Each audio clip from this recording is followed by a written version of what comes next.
Oh look, it's yet another video about yet another bloody lockdown. You're joking. Not another one? Oh, for God's sake, I can't stand this. 10 months later and we're still mired in this shit. Stay at home. Protect the NHS.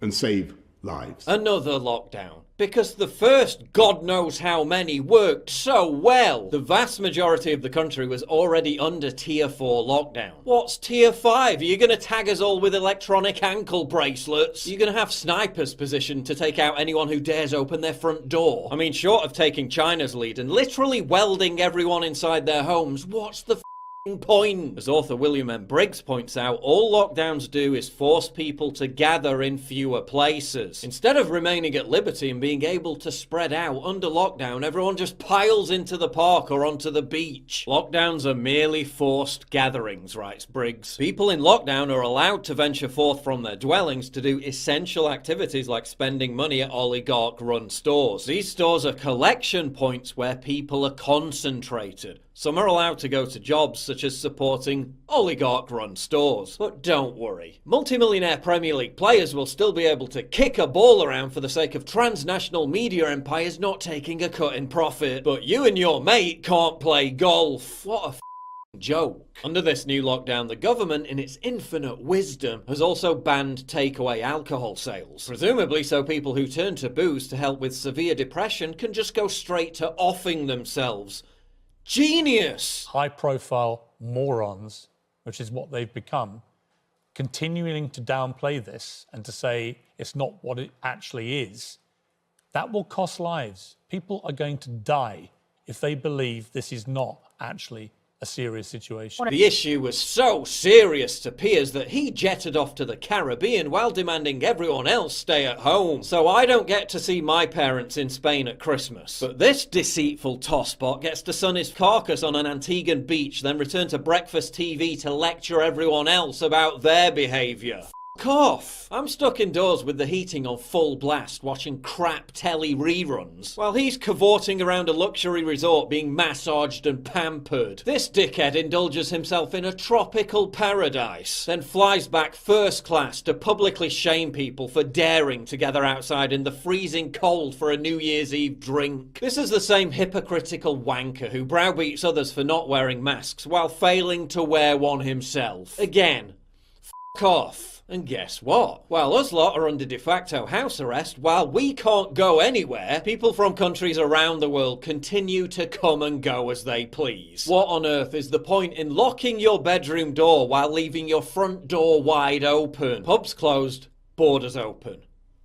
They're taking the piss. Our own border patrol rescues and houses illegal boat migrants, while the COVID cops arrest a dude for hugging and harass an elderly woman for feeding the pigeons. Taking the piss. The maid announced the men's arrival. 2 officers draped in dark green introduced themselves and told Dame Sybil that they had come to establish some rules. There would be a curfew at 11 PM, no groups larger than 5 were allowed in the streets, all pubs were to be closed, all arms were to be confiscated, and no boats were allowed to leave the harbour. COVID wardens? No, that's a description of the Channel Islands under Nazi occupation. According to YouGov, 79% of Brits support the UK going into another lockdown and only 16% oppose. The only explanation I can offer at this point is this. 1, people are lazy bastards who enjoy getting paid furlough money to sit on their arses. And 2, people must hate their normal lives and jobs so much that they literally never want to go back to normal. They'd rather turn into blobs satisfied to be skin grafted to their own sofa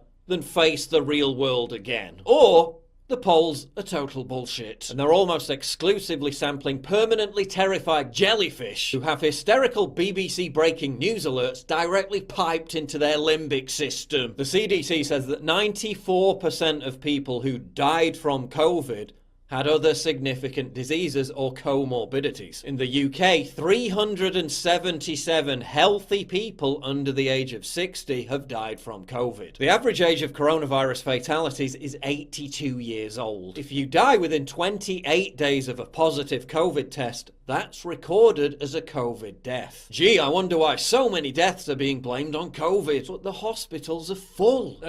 Yeah, it's winter, They're always full. Better not try to see for yourself though, or you'll be arrested. As this graph of mortality across Europe shows, the spike in winter is nothing new. More people die in winter. Remember the lockdowns of 2017 and 2018 when we had more winter deaths than we're currently experiencing? No, neither do I.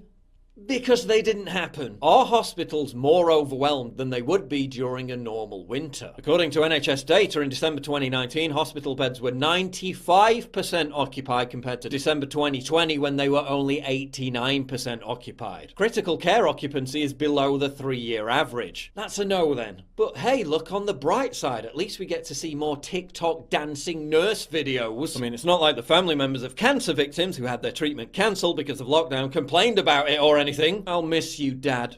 I only wish that I could have held your hand one last time.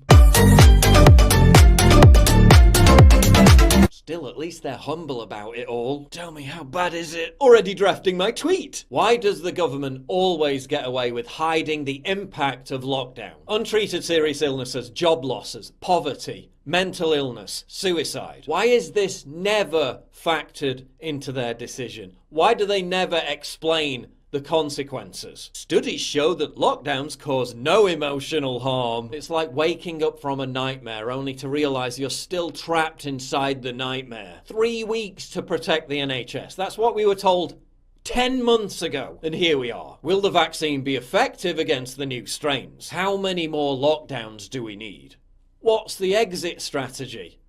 Will this ever end? The WHO says there are worse pandemics to come unless we see mass resistance, which is pretty unlikely given the polls. This isn't a new lockdown. This is just a continuation of the new normal. A new normal that could go on forever.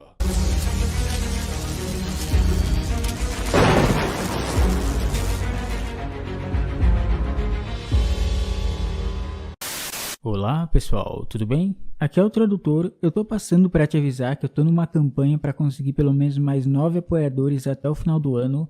Esse canal não é monetizado, então totalmente depende de você. Eu preciso muito do seu apoio para manter esse canal atualizado e vivo, né, no ar. Os links para apoiar esse nosso projeto estão na descrição desse vídeo e no comentário fixado. Então é muito fácil e muito simples de apoiar. É graças a essas pessoas incríveis que eu posso estar trazendo conteúdo para vocês. E é isso aí, pessoal. Não se esqueçam de deixar seu like, seu comentário e até mais. Fui! Grande abraço.